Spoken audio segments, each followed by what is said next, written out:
Uma vez disseram-me que só é herói quem não quer ser.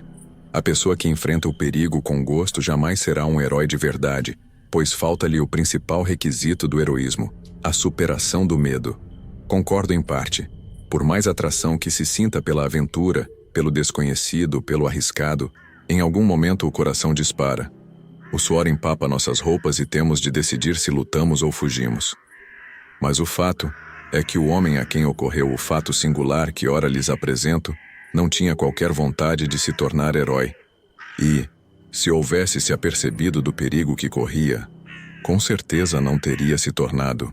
O homem de que se trata, Lourenço Gomes, tinha recebido a complicada missão de levar flores ao túmulo de uma desconhecida, a mãe de um amigo. Tal amigo prometera à sua progenitora, no leito de morte desta, que todos os anos, no aniversário de sua morte, levar-lhe-ia flores à tumba. Mas naquele ano, encontrava-se gravemente enfermo e incumbira a Lourenço a missão de cumprir sua promessa. Lourenço tinha horror a cemitérios. Não chegava nem perto de uma necrópole, mesmo que para isso acrescentasse quilômetros a seu itinerário. A velórios, então, não iria nem mesmo arrastado. Quando sua própria mãe falecera, deixara as últimas homenagens a cargo dos agentes funerários, e o corpo da pobre senhora passara a noite na capela mortuária envolto na mais absoluta solidão. Porém, diante da grande amizade que tinha pelo colega enfermo, que instara com ele de forma tão suplicante que o comovera, Lourenço resolvera enfrentar seu medo, pela primeira e última vez. A mãe de seu amigo estava enterrada numa cidade do interior. Lourenço comprou um buquê de rosas brancas ainda na capital, pegou seu automóvel e tomou a estrada.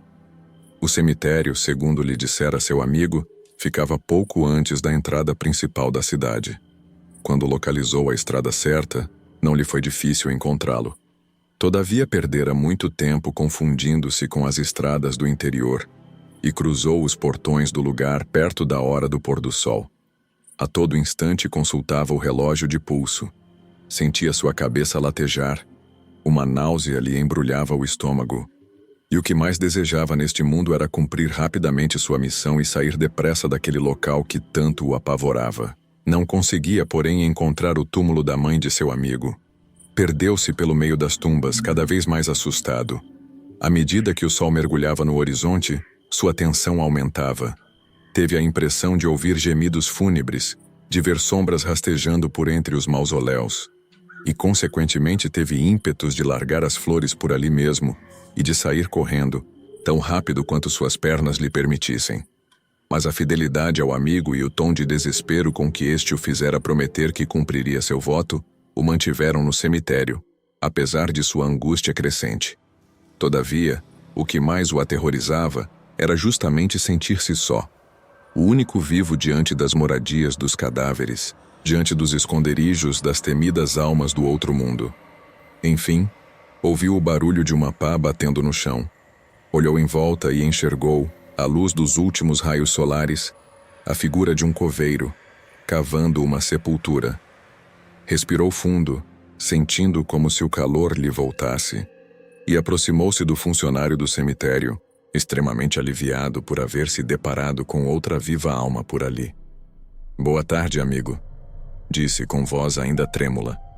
"Estou procurando um túmulo onde devo depositar estas flores. O senhor poderia me ajudar?" O coveiro interrompeu o seu serviço e o olhou. Perguntou-lhe o nome da morta e lhe indicou com precisão o lugar onde ela jazia. Lourenço agradeceu. O homem respondeu: "Não tem de quê", e continuou a cavar. Lourenço largou as flores junto ao túmulo e se retirou dali, caminhando a passos largos e rápidos. Pegou seu automóvel e se dirigiu à cidade. Por mais vontade que tivesse de voltar rapidamente à capital, tinha mais medo de dirigir durante a noite e foi procurar uma pousada onde pudesse esperar que o dia seguinte amanhecesse. Mais tarde, enquanto comia alguma coisa sentado junto ao balcão da lanchonete que funcionava anexa ao hotelzinho em que se instalara, o atendente, um rapaz simpático, perguntou-lhe o porquê de sua visível perturbação. Lourenço, aliviado por ter com quem desabafar sobre a angústia que o sufocava, contou-lhe acerca de sua incumbência e lhe narrou que, por pouco, não a deixara por cumprir, não fosse o coveiro ter-lhe indicado o jazigo da extinta mãe de seu amigo. Mas eu não sei por que o senhor demorou tanto a encontrar o túmulo, disse o jovem. O cemitério é bem sinalizado. Seu amigo não lhe deu a letra da ala e o número do jazigo? Oh, não. Mas não é bem sinalizado coisa nenhuma. Desculpe-me, mas não tem alas nem números de túmulos. Apenas as capelinhas e algumas lápides junto ao chão. Ora, mas é claro que tem. Espere aí, o senhor está falando do cemitério municipal, não está? Como? O cemitério municipal, aquele que fica ali mais adiante no fim daquela rua, e apontou para uma direção. Não, meu jovem. Refiro-me àquele cemitério fora da cidade, a uns 5 quilômetros da entrada principal, onde a mãe de meu amigo está enterrada já há muito tempo. O jovem empalideceu, arregalou os olhos e fitou Lourenço com visível perturbação. Então, o senhor viu o coveiro? Murmurou. Lourenço sentiu-se estremecer. Como? O rapaz respirou fundo, tomou fôlego e lhe disse: aquele cemitério foi abandonado há cerca de 20 anos, quando a prefeitura construiu o cemitério novo. Pois bem, segundo dizem, o coveiro do cemitério antigo não aceitou a mudança. Primeiro, disse que precisava continuar por lá, cuidando de seus mortos. Depois, enlouqueceu e continuou a abrir covas, como se o cemitério continuasse funcionando, a receber cadáveres. Por fim, seu deplorável estado mental o levou também à doença física. Muitas pessoas caridosas tentaram demovê-lo de sua teimosia, levá-lo para o hospital, mas ele permaneceu irredutível, cavando sepulturas no cemitério abandonado. Até que um dia, seu corpo inerte foi encontrado por um passante. Havia morrido com a pá nas mãos. Mas contam que até hoje seu espírito permanece naquele cemitério, limpando os túmulos e abrindo covas para mortos que nunca chegam.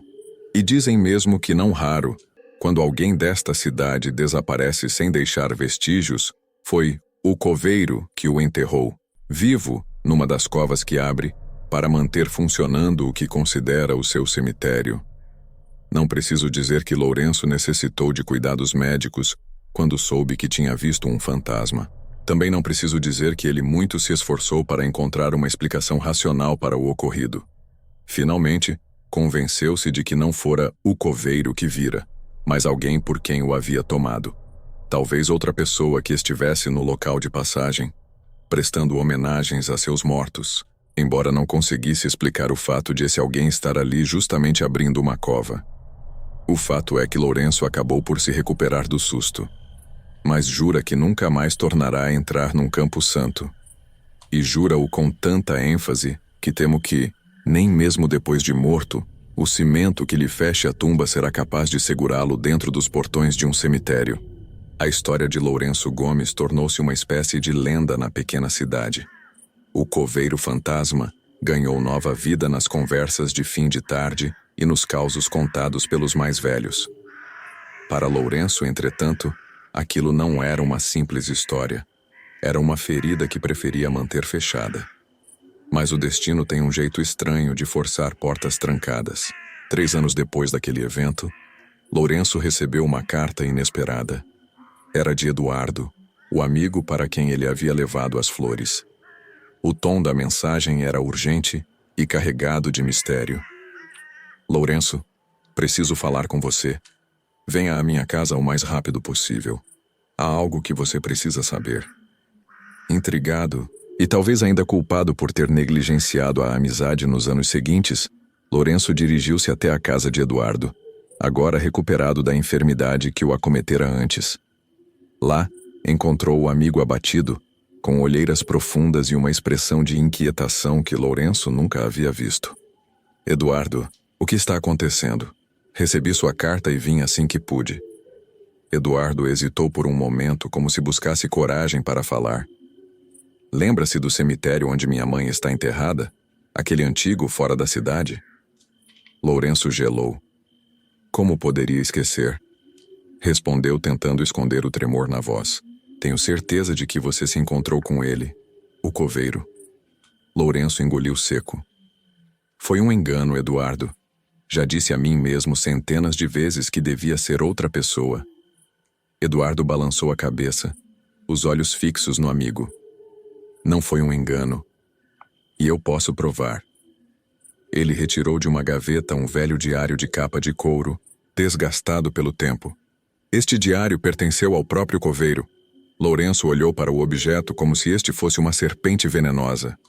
Como você conseguiu isso? Foi encontrado entre as coisas da minha mãe. Eu nunca soube que ela o conhecia, até ler as páginas. Eduardo abriu o diário e começou a folheá-lo, parando em uma página marcada. Escute isso. Hoje mais uma vez conversei com a senhora Helena. Sua dor é profunda, mas encontro conforto em ajudá-la a cuidar dos mortos que tanto ama. Mesmo após sua partida, prometo que cuidarei do seu descanso eterno. Lourenço franziu o senho. Quem é Helena? Eduardo fechou o diário com força. Minha mãe. Lourenço sentiu um calafrio subir pela espinha. Você está dizendo que sua mãe conhecia o coveiro? Não só conhecia, Lourenço. Ela sabia do segredo dele. Sabia por que ele continuava no cemitério mesmo depois que todos os outros o abandonaram. Lourenço não conseguia formar palavras, mas Eduardo continuou. O diário menciona algo sobre guardar um último tesouro. Minha mãe deixou pistas, Lourenço. Eu acho que ela sabia que você o encontraria naquele dia. Ela acreditava que você era a chave para descobrir o que realmente aconteceu naquele cemitério. Apesar do terror que crescia dentro dele, Lourenço percebeu que não havia como fugir do destino. O que você está sugerindo, Eduardo? Precisamos voltar lá, Lourenço. Ao cemitério. O coveiro deixou algo para ser encontrado. Algo que pode explicar tudo. E assim, contra sua vontade, Lourenço se viu novamente diante dos portões enferrujados do cemitério abandonado. Mas desta vez, ele não estava sozinho. Eduardo segurava o diário com força, enquanto os dois cruzavam a entrada. O que exatamente estamos procurando? Perguntou Lourenço, a voz embargada. Eduardo apontou para uma passagem do diário. Aqui diz que o tesouro está enterrado na primeira cova que abri para os vivos. Precisamos encontrar essa sepultura. Lourenço estremeceu ao ouvir para os vivos. Você acha que ele enterrou alguém vivo? É o que vamos descobrir. Enquanto caminhavam entre as tumbas cobertas de musgo, uma estranha sensação de ser observado tomou conta de Lourenço. O vento soprava com um uivo inquietante e as sombras pareciam dançar ao seu redor. Finalmente chegaram a uma sepultura sem lápide, apenas uma cruz de madeira desgastada pelo tempo. Eduardo ajoelhou-se e começou a cavar com as mãos, enquanto Lourenço observava, tentando não sucumbir ao medo. Depois de minutos que pareceram horas, Eduardo parou. Achei algo. Ele puxou do solo um pequeno baú coberto de ferrugem e lama. Lourenço ficou paralisado enquanto Eduardo o abria com cuidado. Dentro, havia mais do que apenas papéis. Havia um medalhão com uma foto, um mapa e uma chave. Mas, antes que pudessem examinar os itens, uma voz baixa e rouca ecoou atrás deles. Vocês não deveriam estar aqui. Lourenço e Eduardo se viraram bruscamente, apenas para encontrar uma figura familiar. O coveiro, com sua pá em mãos e os olhos vazios como a própria morte. Eduardo congelou ao ver o coveiro, mas Lourenço, tomado por um medo paralisante, só conseguia murmurar. Isso não pode estar acontecendo. Você morreu. O coveiro deu um passo à frente, a pá arrastando pelo chão. Sua voz soou como o sussurro de folhas secas sendo esmagadas. Morri, sim, mas há coisas que nem a morte consegue apagar. Eduardo, ainda segurando o baú, tentou argumentar. Nós só queremos respostas. Minha mãe conhecia você. Deixou este diário. Precisamos saber a verdade. O coveiro inclinou a cabeça como se ponderasse por um momento. Então apontou para o medalhão que Eduardo segurava. A verdade está ali. Ela sabia demais. E você, rapaz, herdou a maldição dela. Lourenço tentou dar um passo para trás, mas tropeçou em uma raiz e caiu sentado. Maldição? O que você quer dizer com isso? O coveiro ignorou a pergunta e estendeu a mão para Eduardo. Me entregue o baú. Ele não pertence a vocês. Eduardo hesitou. Não até sabermos o que significa. Antes que pudesse reagir, o coveiro ergueu a pá e a cravou no chão com força, como se invocasse algo. O ar ao redor pareceu se comprimir, e uma escuridão profunda começou a se espalhar pelo cemitério. Lourenço gritou: Eduardo, corra! Mas Eduardo não se moveu. Não podemos fugir disso, Lourenço. É maior do que nós. O chão começou a tremer, e ao redor deles mãos cadavéricas começaram a emergir da terra. Eduardo olhou para Lourenço com lágrimas nos olhos. Leve isso. Ele jogou o medalhão para Lourenço. Vá, agora. E você? Gritou Lourenço desesperado. Eduardo não respondeu. Ele se virou para o coveiro e segurou o baú com força. Se quer isso, terá que me levar junto. O coveiro sorriu, um sorriso vazio e gélido. Como desejar. Antes que Lourenço pudesse intervir, uma mão pálida e desfigurada agarrou Eduardo pelo tornozelo e o puxou para o chão. Ele lutou, mas era como se a terra o estivesse devorando. Lourenço, vá embora. Lourenço hesitou, mas o medo tomou conta. Ele pegou o medalhão e correu sem olhar para trás, enquanto os gritos de Eduardo ecoavam pelo cemitério. Dias depois, Lourenço foi encontrado vagando pela estrada, em estado de choque. Não conseguiu explicar aos policiais o que havia acontecido. Tudo o que tinha era o medalhão, que segurava com tanta força que suas mãos estavam feridas. Quando retornou à cidade, soube que ninguém jamais encontrou o cemitério abandonado novamente. Era como se ele tivesse desaparecido. Eduardo também nunca foi visto. Lourenço passou o resto de sua vida assombrado pelos eventos daquela noite. O medalhão permanecia com ele, como um lembrete constante de sua falha em salvar o amigo. No fim, Lourenço tornou-se um homem solitário, incapaz de dormir à noite, assombrado por pesadelos de mãos que emergiam da terra e um coveiro de olhos vazios. Quando ele morreu, anos depois, seu corpo foi enterrado em um pequeno cemitério local. Mas dizem que, às vezes à noite, ouve-se o som de uma pá batendo na terra próxima à sua tumba, e o som de passos arrastados que nunca se afastam.